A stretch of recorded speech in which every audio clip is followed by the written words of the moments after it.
Bismillahirrahmanirrahim. Watsani asyara assalam. Ya, kita tahu secara i'rab kalau sani pakai i'rab isim mangkus, tapi untuk asyara tetap mabni nasab, mabni fathah maksudnya. Jadi semua ulama ngendikan adat mulai ahada asyara sampai tis'ata asyara tetap berstatus mabni apa? Fathah. Sehingga di Quran inni ra'aitu ahada asyara kaukaba. Terus di surat Mudassir alaiha tis'ata asyar. Padahal itu jadi mubtada muakhir. Jadi alaiha itu tetap ngatasin roko tis'ata asyara utawi 19. Tetap bacanya bukan tis'atu asyarin tapi tis'ata asyara. Jadi kita tahu secara hukum nahwu adat mulai ahada asyara sampai tis'ata asyara itu mabni apa? Fathah. Cuma khusus sani asyar yang saninya ini berstatus mangkus karena ada yaknya itu. Watsani asyar assalam wa aqalluhu assalamu alaikum wal asoh jawazu salamun alaikum. Qultu al asoh al mansus la yujzi'u. Jadi ulama itu ya lucu. Yang satu bilang al asoh boleh salamun alaikum tanpa al. Tapi kata Imam Nawawi al asoh harus assalamu alaikum. Sama-sama diklaim sebagai kaul paling apa? Asoh. Karena seperti kita tahu dalam bab fikih perkhilafan ulama itu rahmat. Ya, saya ulang lagi, perkhilafan ulama itu rahmat. Contohnya ya ini, saya ulang lagi ya. Nomor 11 itu. Wasani asyar iku assalamu. Ya, terus di sini disebut wa aqalluhu iku assalamu alaikum pakai al, assalamu alaikum. Wal asohu te kaul sing asoh iku jawazu salamun alaikum olahe nglafatno mu salamun alaikum. Terus kultu dawe Imam Nawawi al asoh al mansus la yujzi'uhu wallahu a'lam. Jadi menurut Imam Rafi'i boleh salamun alaikum tidak pakai apa? Al. Itu juga diklaim sebagai al asoh. Tapi menurut Imam Nawawi yang al asoh harus assalamu alaikum, tidak boleh salamun alaikum. Terus wallahu a'lam wa annahu la tajibun niyatul khuruji. Jadi ketika Anda salam tidak harus niat keluar dari apa? Salat. Dengan kamu salam berarti otomatis keluar dari apa? Salat. Nah ini menjadi problem menurut pemikiran banyak ulama karena ketika masuk sholat harus niat masuk sholat. Karena ketika kita takbir kan bisa takbir demo, ya kan macam-macam kan. Makanya untuk membedakan itu kan niat. Memang ini kata ulama bukan kata saya. Sekedar melafadzkan takbir ini kan demo ya takbir. Kamu kagum sesuatu juga takbir. Orang Indonesia itu kadang orang nggak sholat pun bilang subhanallah, memang sudah jadi bahasa nasional. Kalau kaget tuh bilang. Saya punya kenalan Cina itu kalau punya uang ya mohon alhamdulillah. Tak tanya kok bilang alhamdulillah. Orang-orang Islam tuh kalau seneng bilang alhamdulillah. Yang ribet itu kubu sebelah. Kalau orang NU mau layasol itu malah tanya, Gus itu doa orang makan. Kok bisa? Biasanya orang NU kalau makanan sudah keluar mau layasol, ribet kan? Aduh repot itu. Jadi kadang-kadang wiridan itu sudah jadi bahasa nasional. Jadi Cina orang nggak sholat tuh kalau punya uang ya bilang alhamdulillah. Kadang orang yang nggak sholat tanya, datang ke saya, insya Allah. Ya ribet, makanya ulama itu berdebat. Lafaz-lafaz seperti ini itu apakah wiridan apa adat? Nah untuk membedakan adat dan yang lain maka dibutuhkan niat. Makanya Allahu Akbar harus niat untuk masuk sholat. Nah normalnya salam juga harus niat keluar sholat. Biar karena masuknya niat ya keluarnya harus niat. Itu menurut sebagian ulama. Tapi sebagian yang lain enggak lah, kalau selesai tidak perlu niat. Tapi tadi sebetulnya ada problem, jangan-jangan salam ini salam adat. Kebetulan ada temannya masuk terus bilang assalamualaikum, nanti temannya jawab waalaikumsalam. Itu ada kisah nyata. Ini memang naif betul itu. Ada orang alim sholat. Nah, ketika ada yang mau lewat itu kan dihadangi begini ya. Jadi dihadang gini ya, itu Hibidin. Yang lewat tuh karena saking nggak pernah ngaji malah tidak salaman. Kagetnya bukan main itu. Ada orang sholat, ada orang mau lewat, kan kesunatannya dihadang begini.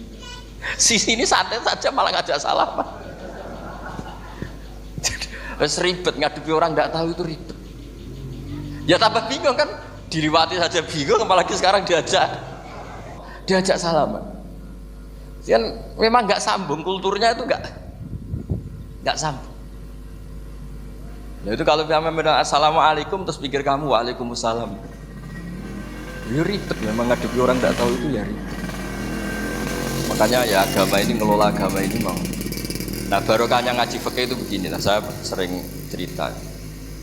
Misalnya kita hafal fikih, takbir itu wajib, rukun. Tapi bentuk ngangkat tangan itu sunnah. Itu barokahnya Masya Allah. Andai kan kita menentukan kaifiahnya, mungkin kita sok suci. Itu pernah ada peneliti cerita ke saya, Gus saya itu orang NU itu pusing. Kenapa? Takbirnya beda-beda. Ada yang terlalu semangat, Allahu Akbar. Apalagi yang was-was, wah itu semangatnya Masya Allah. Malah ada yang tanya, itu takbir berkali-kali itu madzhab apa? Jadi orang was-was cobalah bertobatlah, itu jangan sampai jadi madzhab baru. Kalau yang was-was orang bodoh gak masalah, coba kalau dia orang alim alama, nanti muridnya juga niru, oh ternyata takbir yang saya itu 3 kali itu. Oh ternyata takbir yang saya itu 7 kali. Itu kalau dia jadi imam, kalau dia jadi makmum nyampai ini pinggir itu. Sampai pinggirnya takut bulan baleni. Ada yang kayak orang gak punya uang, Allahu Akbar tangannya diangkat separuh saja enggak.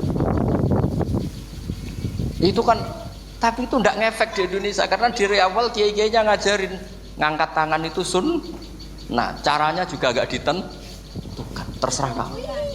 Begitu juga posisikan tangan itu juga sunat.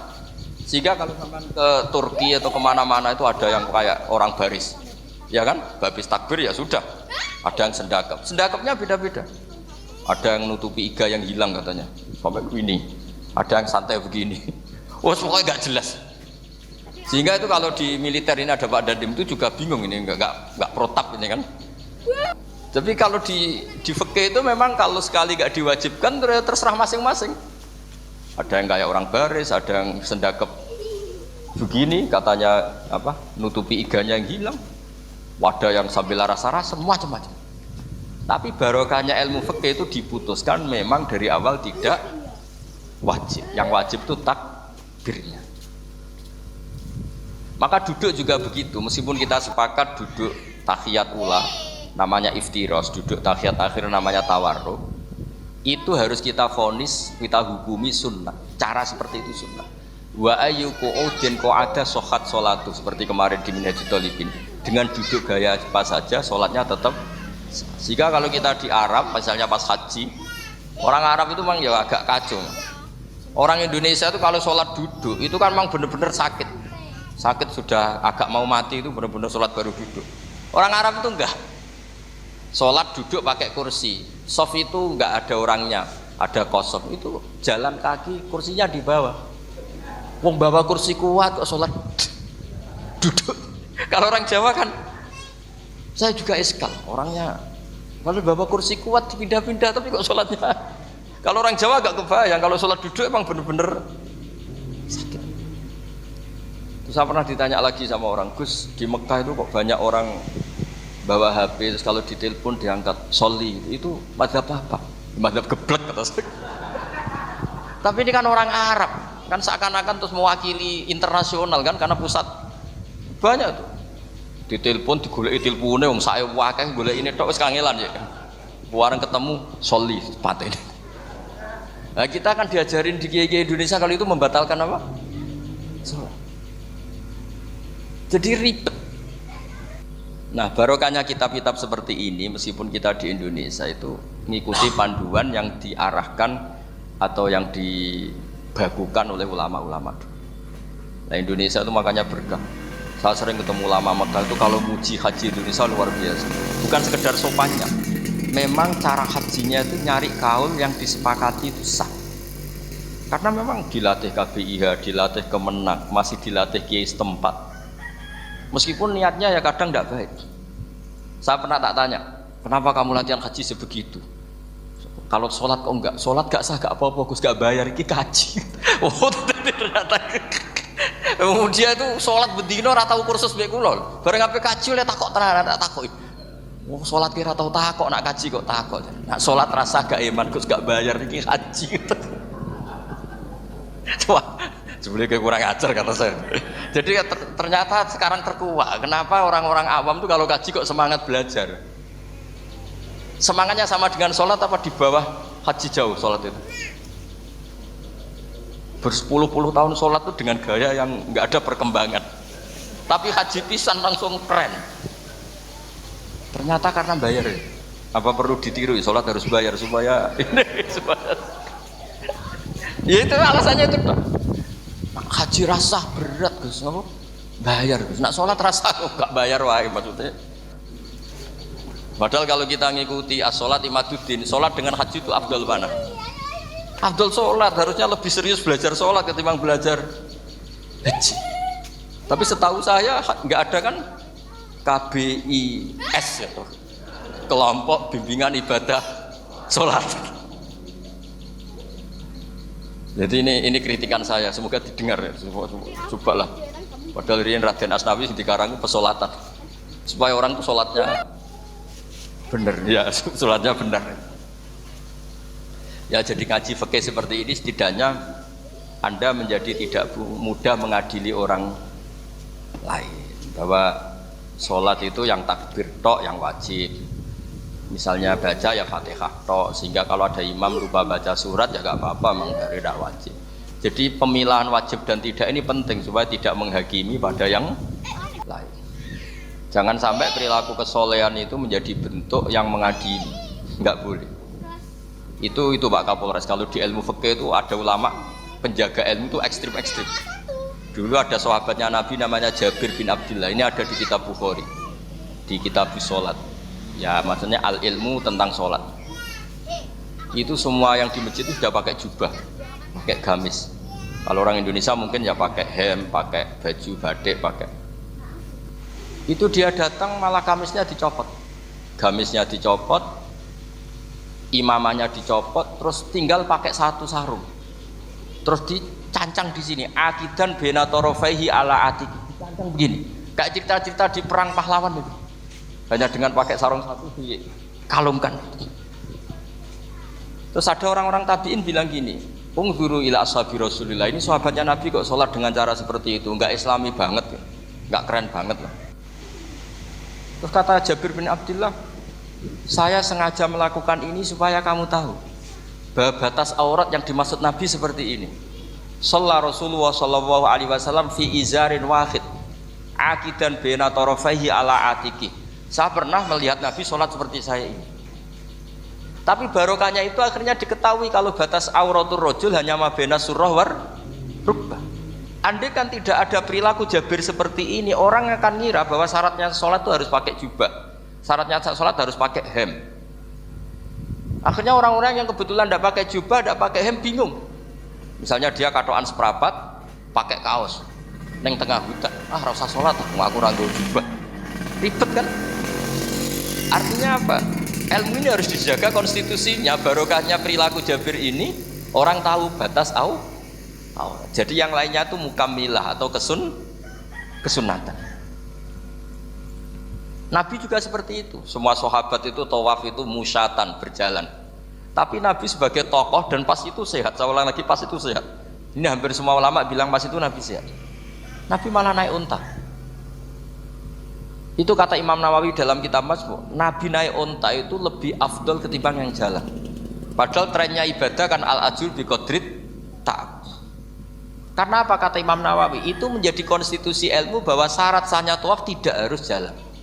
Andai kan Nabi saat itu kok ikut jalan, maka dikira di antara syarat sahnya tawaf harus jalan. Maka kita kebingungan ketika pakai kursi roda karena tidak punya rujukan hukum.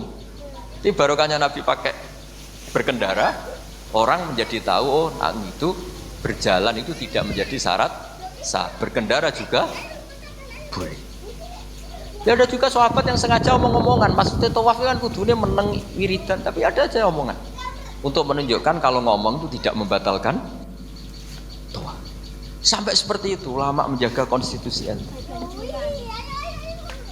Makanya nyuwun sewu kayak kita ini yang anaknya tokoh, apalagi ini di sini ada Gus Albab, termasuk ada saya, yang anak-anaknya tokoh itu memang sudah harus mulai biasa lah.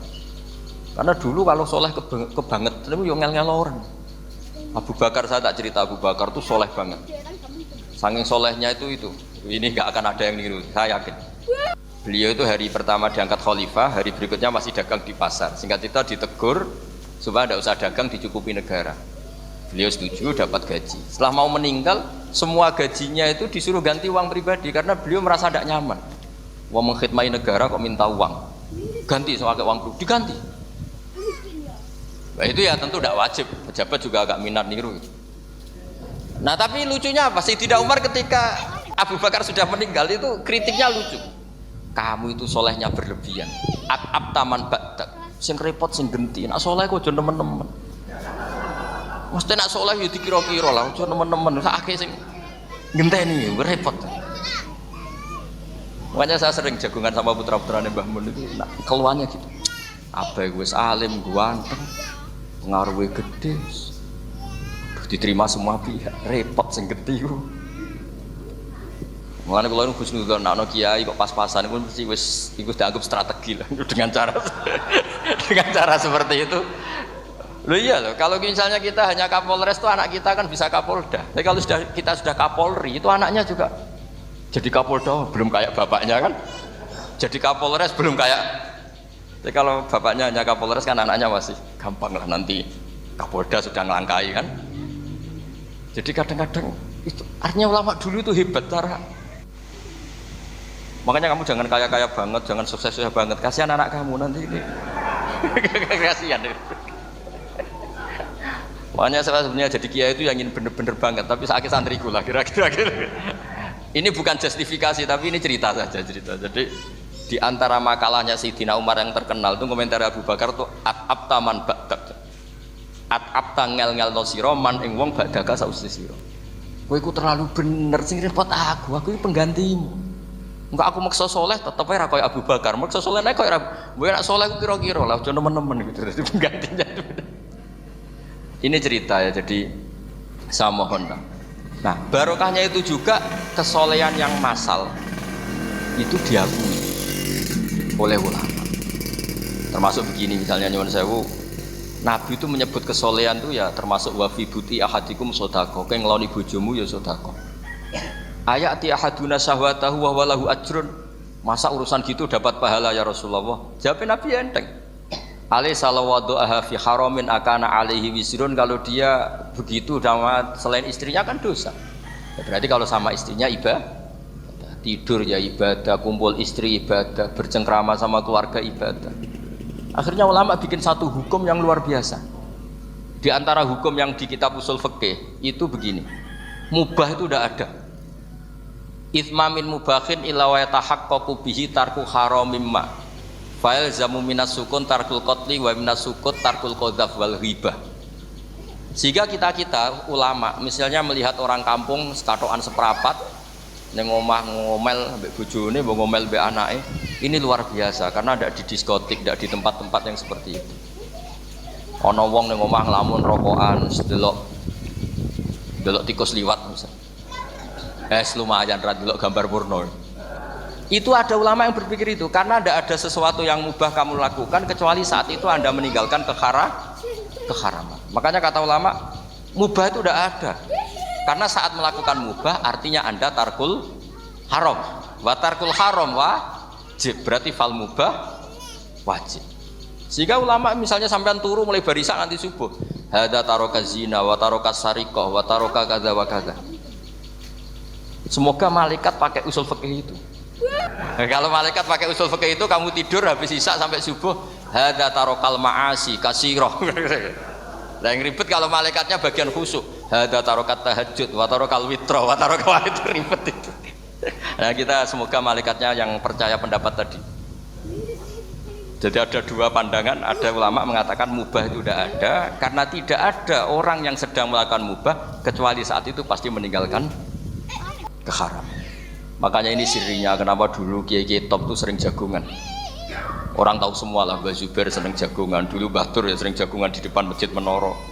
Karena ingin mensuasanakan bahwa untuk menikmati hidup itu tidak harus dengan keharaman. Jagungan mbek konco ya seneng, gejul-gejulkan mbek konco ya seneng. Ini anggap saja perlawanan terhadap supaya tidak nikmati maksiat. Wa qutbu hadzal din al-istidzad bil mubahat kata Imam Ghazali. Inti beragama ini adalah nikmati sesuatu yang dihalalkan oleh Allah Subhanahu. Coba ketika orang lain bisa nikmat kalau harus ke tempat-tempat maksiat, kamu cukup nikmat ketemu konco gojol-gojlokan zaman mondok podo melarate, terus diterusno saiki yo jek melarat atau cocokan melarat itu kan keren loh, keren. Sisi tok diusir mertuane, sisi tok diusir ipene terus cocokan. Lah kowe piye Kang? Gak apa-apa sabar kabeh kodok-kodar wae Kang. Oh itu ibadah yang luar biasa. Mergo ridho sama kodok. Kodar dia tidak perlu cari nyuwun sewu hiburan yang maksiat. Nah, saya berharap ulama-ulama Indonesia itu mengikuti jejak ulama dulu. Ulama dulu itu kalau ibadah itu ya seperti itu.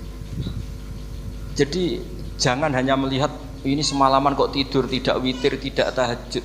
Oke, dia memang nggak afdol, nggak sempurna lah, macam kiai pas-pasan naik kan. Tapi ya jangan lihat tarokal witro wa tarokat tahajud, tapi kamu juga harus lihat tarokal dahab ila nikla wa tarokat dahab ila mahalil mak.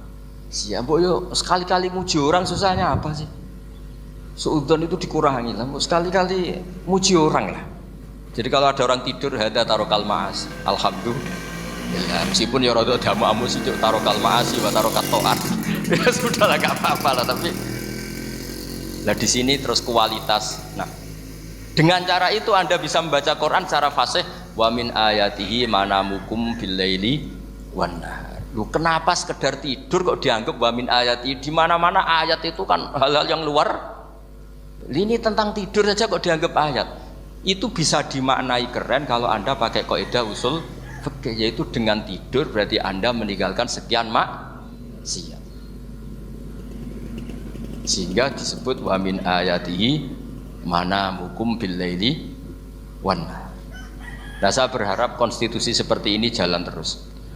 Biasa baca ya sampai salam selesai. Wa akmaluhu assalamu alaikum wa rahmatullah marroten yaminan wa shimalan. Multafitan fil ula hatta yura khuddat mulai ahada asyara sampai tisata asyara itu mabni napa? Fathah. Cuma khusus sani asyar yang saninya ini berstatus mangkus karena ada yaknya ya. Wasani asyar assalam wa aqalluhu assalamu alaikum wal asoh jawazu salamun alaikum. Qultu al asoh al mansus la yujzi'u. Jadi ulama itu ya lucu. Yang satu bilang al-asoh boleh salamun alaikum tanpa al. Tapi kata Imam Nawawi al-asoh harus assalamu alaikum. Sama-sama diklaim sebagai kaul paling apa? Asoh. Karena seperti kita tahu dalam bab fikih perkhilafan ulama itu rahmat. Ya saya ulang lagi, perkhilafan ulama itu rahmat. Contohnya ya ini, saya ulang lagi ya. Nomor 11 itu.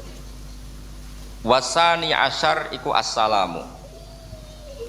Ya terus di sini disebut wa aqalluhu iku assalamu alaikum pakai al assalamu alaikum. Wal asohu te kaul sing asoh iku jawazu salamun alaikum olahe nglafatno mu salamun alaikum.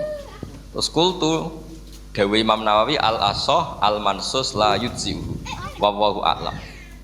Jadi menurut Imam Rafi'i boleh salamun alaikum tidak pakai apa? Al. Itu juga diklaim sebagai al-asoh.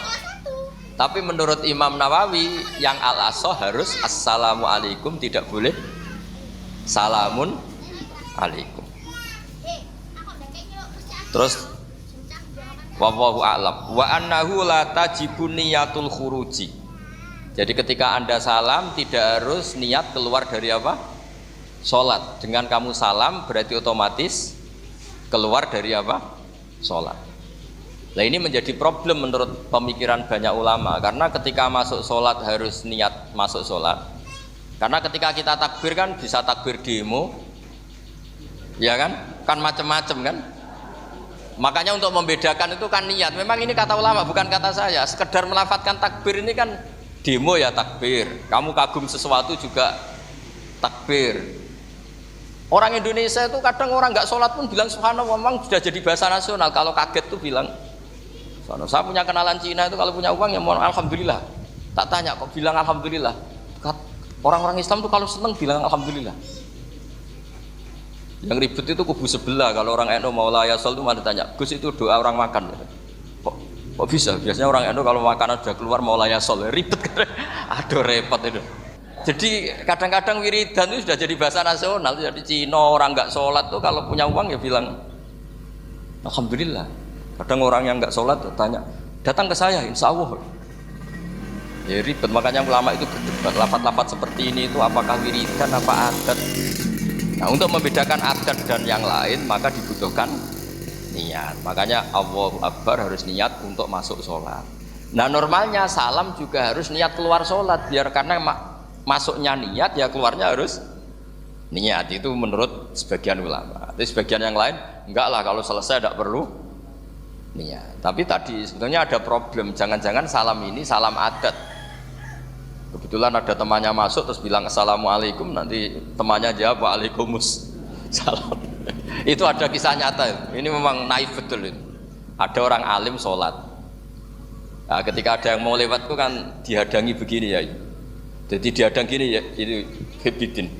Yang lewat tuh karena saking nggak pernah ngaji malah tidak salaman.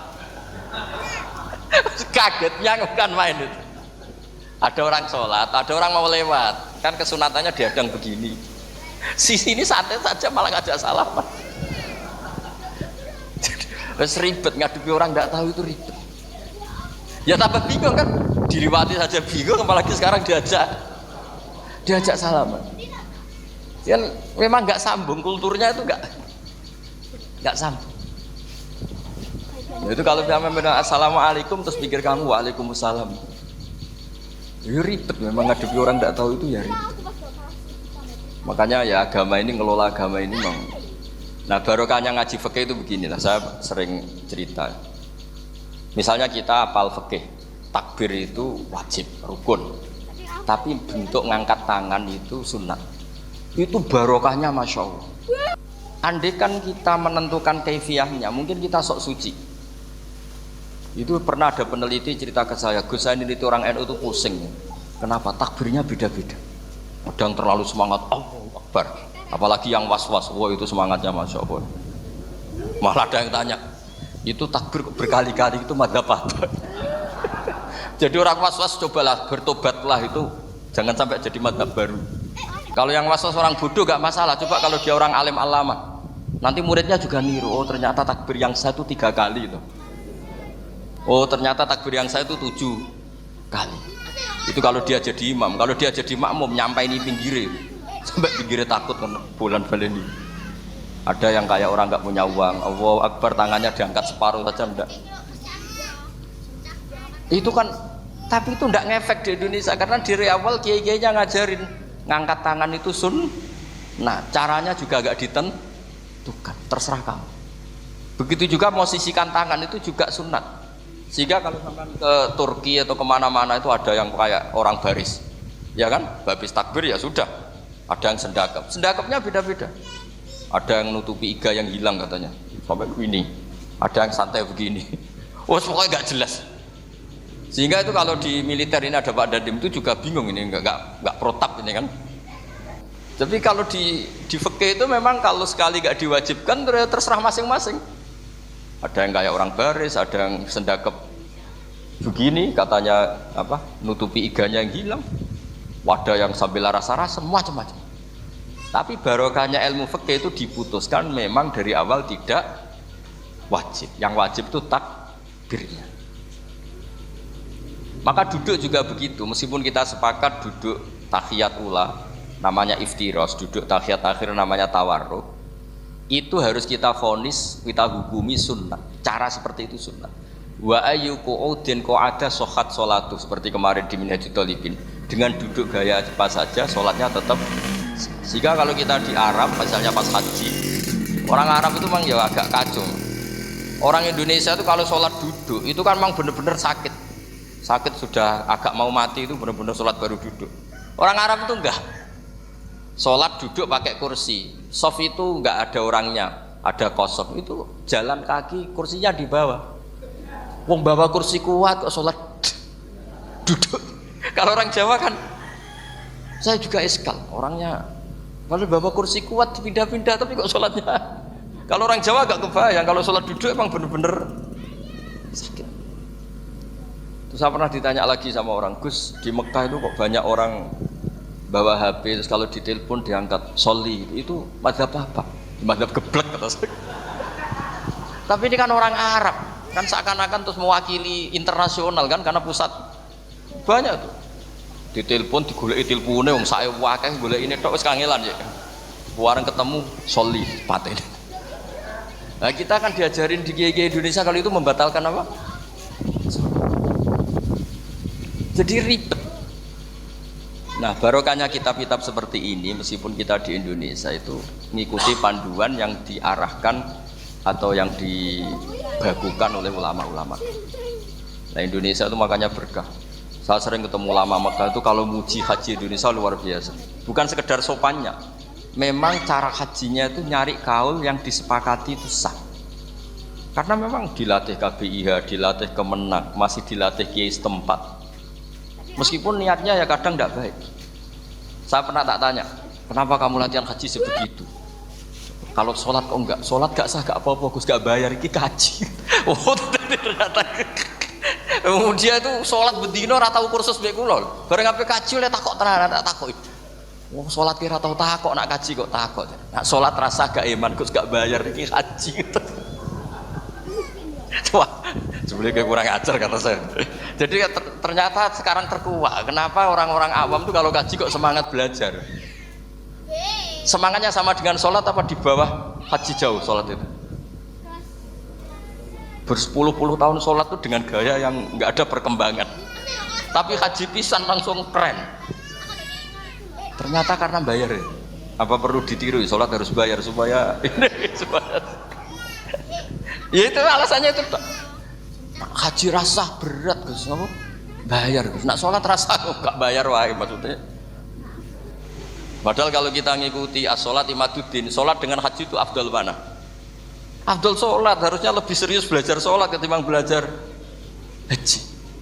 Tapi setahu saya nggak ada kan KBIS itu, kelompok bimbingan ibadah sholat. Jadi ini kritikan saya, semoga didengar ya. Cobalah. Padahal riyen Raden Asnawi dikarang pesolatan supaya orang itu sholatnya benar ya, sholatnya benar. Ya jadi ngaji fikih seperti ini setidaknya Anda menjadi tidak mudah mengadili orang lain. Bahwa sholat itu yang takbir tok yang wajib. Misalnya baca ya Fatihah tok, sehingga kalau ada imam lupa baca surat ya gak apa-apa, memang dari tidak wajib. Jadi pemilahan wajib dan tidak ini penting supaya tidak menghakimi pada yang lain. Jangan sampai perilaku kesolehan itu menjadi bentuk yang mengadili, nggak boleh. Itu Pak Kapolres. Kalau di ilmu fikih itu ada ulama penjaga ilmu itu ekstrim-ekstrim. Dulu ada sahabatnya Nabi namanya Jabir bin Abdillah, ini ada di kitab Bukhari, di kitab sholat. Ya maksudnya al ilmu tentang sholat. Itu semua yang di masjid itu sudah pakai jubah, pakai gamis. Kalau orang Indonesia mungkin ya pakai hem, pakai baju batik, pakai.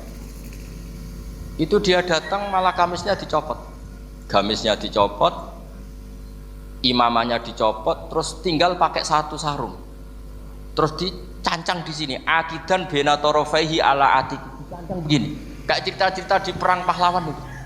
Hanya dengan pakai sarung satu dikalungkan itu. Terus ada orang-orang tabiin bilang gini, ungzuru ila ashabi Rasulillah, ini sahabatnya Nabi kok sholat dengan cara seperti itu, enggak islami banget ya, enggak keren banget lah.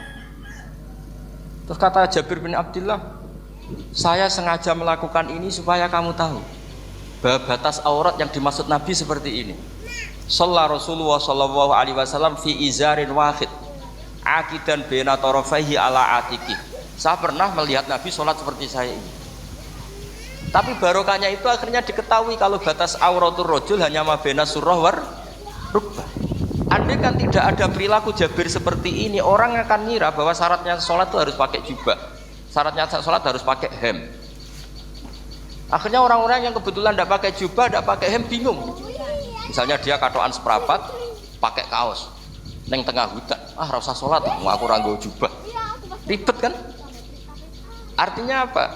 Ilmu ini harus dijaga konstitusinya. Barokahnya perilaku Jabir ini orang tahu batas aurat. Jadi yang lainnya itu mukamilah atau kesunatan. Nabi juga seperti itu. Semua sahabat itu tawaf itu musyatan, berjalan. Tapi Nabi sebagai tokoh dan pas itu sehat. Saya ulang lagi, pas itu sehat. Ini hampir semua ulama bilang pas itu Nabi sehat. Nabi malah naik unta. Itu kata Imam Nawawi dalam kitab Masbu', Nabi naik unta itu lebih afdol ketimbang yang jalan. Padahal trennya ibadah kan al-ajul bi qadrit tak. Karena apa kata Imam Nawawi? Itu menjadi konstitusi ilmu bahwa syarat sahnya tawaf tidak harus jalan. Andaikan Nabi saat itu kok ikut jalan, maka dikira di antara syarat sahnya tawaf harus jalan. Maka kita kebingungan ketika pakai kursi roda karena tidak punya rujukan hukum. Ini barokahnya Nabi pakai berkendara, orang menjadi tahu oh itu berjalan itu tidak menjadi syarat sah. Berkendara juga boleh. Ya ada juga sahabat yang sengaja omong-omongan, maksudnya tawaf kan kudune meneng wiridan, tapi ada aja omongan untuk menunjukkan kalau ngomong itu tidak membatalkan tawaf. Sampai seperti itu ulama menjaga konstitusi ilmu. Makanya nyuwun sewu kayak kita ini yang anaknya tokoh, apalagi ini di sini ada Gus Albab, termasuk ada saya, yang anak-anaknya tokoh itu memang sudah harus mulai biasa lah. Karena dulu kalau soleh kebanget itu yang ngel-ngel orang. Abu Bakar, saya tak cerita Abu Bakar tuh soleh banget. Saking solehnya itu ini nggak akan ada yang niru, saya yakin. Beliau itu hari pertama diangkat khalifah, hari berikutnya masih dagang di pasar. Singkat cerita ditegur supaya tidak usah dagang, dicukupi negara.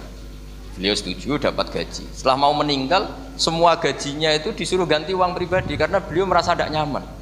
Wong mengkhidmati negara kok minta uang, ganti soal uang pribadi diganti.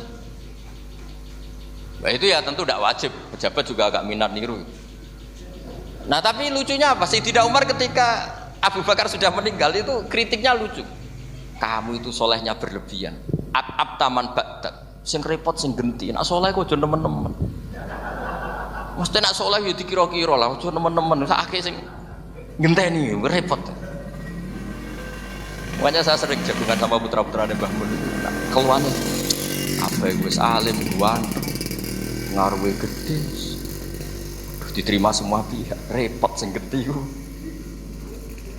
Mulane kula niku husnudzon ana kiai kok pas-pasan iku mesti wis iku dianggap strategi lah dengan cara seperti itu. Loh iya loh, kalau misalnya kita hanya Kapolres itu anak kita kan bisa Kapolda. Tapi kalau kita sudah Kapolri itu anaknya juga jadi Kapolda, belum kayak bapaknya kan. Jadi Kapolres belum kayak. Jadi kalau bapaknya hanya Kapolres kan anaknya masih gampang lah, nanti Kapolda sudah ngelangkai kan. Jadi kadang-kadang itu artinya ulama dulu itu hebat cara. Makanya kamu jangan kaya-kaya banget, jangan sukses-sukses banget, kasihan anak kamu nanti ini. Kasihan. Makanya saya sebenarnya jadi kiai itu yang ingin bener-bener banget, tapi sakit santriku lah kira-kira. Ini bukan justifikasi, tapi ini cerita saja cerita. Jadi di antara makalahnya Sayyidina Umar yang terkenal itu komentar Abu Bakar tuh at-ab taman ba'dak. At-ab tangel-ngel no siroman ing wong ba'daka sausis. Kowe iku terlalu bener sing repot aku iki penggantimu. Enggak aku maksa soleh tetep ora koyo Abu Bakar. Maksa soleh nek koyo kowe nek soleh kira-kira lah aja nemen-nemen gitu. Jadi penggantinya. Ini cerita ya, jadi saya mohon. Nah, barokahnya itu juga kesolehan yang massal itu diakui oleh ulama. Termasuk begini misalnya nyuwun sewu, Nabi itu menyebut kesolehan itu ya termasuk wa fi buti ahadikum sedekah. Kowe ngeloni bojomu ya sedekah. Ayati ahaduna syahwatahu wa walahu ajrun. Masa urusan gitu dapat pahala ya Rasulullah? Jawab Nabi enteng. Ali salawatu aha fi haramin akana alaihi wisrun. Kalau dia begitu sama selain istrinya kan dosa. Ya, berarti kalau sama istrinya ibadah. Tidur ya ibadah, kumpul istri ibadah, bercengkrama sama keluarga ibadah. Akhirnya ulama bikin satu hukum yang luar biasa. Di antara hukum yang di kitab usul fikih itu begini. Mubah itu udah ada. Itsmamin mubahin illa wa yatahaqqaqu bihi tarku haramim ma. Fa'il zamu minas sukun tarkul qatli wa minas sukut tarkul qadzaf wal ghibah. Sehingga kita ulama misalnya melihat orang kampung sekatokan seperapat neng omah ngomel mbek bojone, mbok ngomel mbek anake, ini luar biasa karena tidak di diskotik, tidak di tempat-tempat yang seperti itu. Ana wong neng omah nglamun rokokan, wis delok tikus liwat misalnya. Lumayan ra delok gambar porno. Itu ada ulama yang berpikir itu karena tidak ada sesuatu yang mubah kamu lakukan kecuali saat itu Anda meninggalkan keharaman. Makanya kata ulama, mubah itu tidak ada. Karena saat melakukan mubah artinya Anda tarkul haram. Wa tarkul haram wajib, berarti fal mubah wajib. Sehingga ulama misalnya sampean turu mulai barisan nanti subuh, hada taroka zina wa taroka sarikoh wa taroka kada wa kada. Semoga malaikat pakai usul fikih itu. Nah, kalau malaikat pakai usul fikih itu kamu tidur habis isya sampai subuh, hada tarokal maasi kasiroh. Nah yang ribet kalau malaikatnya bagian khusyuk, hada tarokat tahajud wa tarokal witro wa tarokal itu ribet itu. Nah kita semoga malaikatnya yang percaya pendapat tadi. Jadi ada dua pandangan, ada ulama mengatakan mubah itu tidak ada karena tidak ada orang yang sedang melakukan mubah kecuali saat itu pasti meninggalkan keharaman. Makanya ini sirinya kenapa dulu kiai-kiai top itu sering jagungan. Orang tahu semua lah, Mbah Zubair sering jagungan, dulu Mbah Tur ya sering jagungan di depan Masjid Menoro. Karena ingin mensuasanakan bahwa untuk menikmati hidup itu tidak harus dengan keharaman. Jagungan mbek konco ya seneng, gejul-gejulkan mbek konco ya seneng. Ini anggap saja perlawanan terhadap supaya tidak nikmati maksiat. Wa qutbu hadzal al-istidzad bil mubahat kata Imam Ghazali. Inti beragama ini adalah nikmati sesuatu yang dihalalkan oleh Allah Subhanahu. Coba ketika orang lain bisa nikmat kalau harus ke tempat-tempat maksiat, kamu cukup nikmat ketemu konco gejol-gejolkan zaman mondok padha melarate. Terus diterusno saiki yo jek melarat atau cocokan melarat itu kan keren loh. Keren. Sisi tok diusir mertuane, sisi tok diusir ipene terus cocokan. Lah kowe piye Kang gak apa-apa sabar kabeh kodok koder wae Kang. Oh itu ibadah yang luar biasa. Mergo ridho sama kodok koder dia tidak perlu cari nyuwun sewu hiburan yang maksiat. Nah, saya berharap ulama-ulama Indonesia itu mengikuti jejak ulama dulu. Ulama dulu itu kalau ibadah itu ya seperti itu. Jadi jangan hanya melihat ini semalaman kok tidur, tidak witir, tidak tahajud. Oke, dia memang nggak afdol, nggak sempurna lah, macam kiai pas-pasan naik kan. Tapi ya jangan lihat tarokal witro wa tarokat tahajud, tapi kamu juga harus lihat tarokal dahab ila nikla wa tarokat dahab ila mahalil mak. Siap, yo sekali-kali muji orang susahnya apa sih? Suudzon itu dikurangi lah, sekali-kali muji orang lah.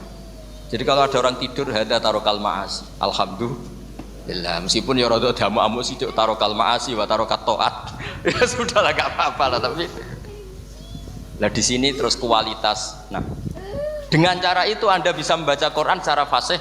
Wa min ayatihi manamukum billaili wan nahar. Lu kenapa sekedar tidur kok dianggap wa min ayati? Di mana-mana ayat itu kan hal-hal yang luar. Ini tentang tidur saja kok dianggap ayat. Itu bisa dimaknai keren kalau Anda pakai kaidah usul fikih, yaitu dengan tidur berarti Anda meninggalkan sekian maksiat. Sehingga disebut wa min ayatihi manamukum billaili wan nahar. Nah, saya berharap konstitusi seperti ini jalan terus. Ya saya baca ya sampai salam selesai. Wa akmaluhu assalamu alaikum wa rahmatullah marroten yaminan wa shimalan multafitan fil ula hatta yura khadduhul aiman. Tapi itu hanya akmal ya, jadi ukuran paling sempurna kalau salam itu melengak ke kanan sampai dengan pengandaian ini bisa dilihat dari belakang. Tapi tetap saja itu ukuran apa? Akmal, tidak menjadi syarat sah. Jadi ya sampai melengak gini sampai kira-kira terlihat dari apa? Belakang. Tapi ukuran itu tetap akmal hatta yura khadduhul aiman. Wa fisaniyah saat terusé alisar terus nawian assalam alaman an yamini wa yasari minal malaikati. Dia meniatkan salam itu kepada orang-orang di sisi kanannya mulai malaikat dan manusia dan jin. Wayan wil imamu assalama alal muqtadin wahum arrodda alaih wahum yanwauna napa arrodda alaih. Jadi wahum yanwuna arrodda alaih. Jadi imam niat salam untuk makmum, makmum niat membalas salamnya apa? Imam. Tapi itu saya ulang lagi hanya akmal. Terus asal isya asar tartibul arkan kama dzakarna. Jadi pentingnya, jadi jangan kira terus ngaji kalau wasunanuhu wa akmaluhu tidak penting, itu penting sekali. Barokahnya status akmal dan sunnah ini kita tidak mudah menvonis orang lain karena kita tahu ibadah itu hanya berstatus sunnah. Coba kalau nggak ada ketentuan itu, kita akan mudah menyalahkan orang. Salam kok orang melengak blas itu sholatnya sah atau orang. Padahal dari awal melengak itu statusnya hanya sunnah. Kemudian untuk penutup supaya ini clear ya, saya pernah baca di Syarah Bukhari yaitu Fathul Bari. Nabi itu kalau setelah salam itu mukbilan biwajihi alal hadirin. Jadi Nabi langsung menghadap ke timur, andikan Indonesia menghadap langsung ke timur. Tapi uniknya para syurahul Bukhari itu menganggap itu tidak satu sunnah yang tidak jadi satu sunnah yang permanen. Tapi kata para syurahul hadis, siapapun boleh melakukan gerakan yang bisa memaklumatkan kalau sholat itu selesai. Saya ulang lagi ya, jadi Nabi menghadap ke timur kalau di konteks Indonesia itu sebagai bentuk maklumat, ini loh sholat saya sudah. Karena takutnya apa? Orang yang dari jarak 2 kilo 3 kilo ingin makmum sama Nabi, andai kan Nabi tidak menghadap ke timur, tetap posisi seperti sholat menghadap ke kiblat, maka orang dari luar mengira Nabi fi sholatin, ya Nabi masih dalam. Bahayanya apa? Kalau orang ini langsung takbir usolli fardhu zuhri misalnya makmuman, ternyata Nabi sudah sholat, berarti sholatnya nggak sah. Kenapa? Irtibatus sholat atau robtus sholat biman huwa laisa fi sholatin, dia menggantungkan sholat dengan orang yang sudah tidak, dan itu bahaya sekali. Masa kamu sholat makmum sama orang yang sudah tidak. Nah semenjak itu terus ada aturannya ulama, siapapun yang jadi imam harus memaklumatkan diri dengan cara apa saja supaya menunjukkan kalau sholat itu selesai. Makanya adat kiai-kiai kita tetap menghadap kiblat tapi namanya astagfirullahaladzim. Itu sebetulnya memaklumatkan. Loh nak niat banter nyentak pangeran masuk istighfar giantre gak sopan blas astagfirullahaladzim. Itu sebetulnya itu memang maklumatkan iki lho jong salatku wis bar. Nak kowe ape makmum ya makmum masbuk sing ijek salat atau cuma makmum aku gitu. Sada yang separuh-separuh ya, tidak madhep wetan, madhep kulon, madhep ngalor. Itu ya sedengan itu maksudnya sedengan. Karena memang kata Syurahul Bukhari butuh itu apa? Imam punya gerakan yang menunjukkan kalau sholatnya itu selesai supaya nggak dikira fi sholatin kemudian ada yang ya clear ini ya. Jadi tidak perlu diperdebatkan kenapa sih ada yang menghadap timur, ada yang menghadap ke utara, ada yang tetap menghadap ke kiblat. Itu nggak perlu diperdebatkan, itu semuanya ada ilmunya, yaitu filosofinya apa? Ada gerakan yang menunjukkan kalau dia sholatnya selesai supaya tidak ada yang ikut. Sekali ada yang ikut berarti nanti apa? Robtus sholati biman laisa fi sholatin, yaitu menggantungkan sholat dia dengan orang yang hakikatnya sudah ada sholat. Ya nyuwun ngapunten sanget. Assalamualaikum warahmatullahi wabarakatuh.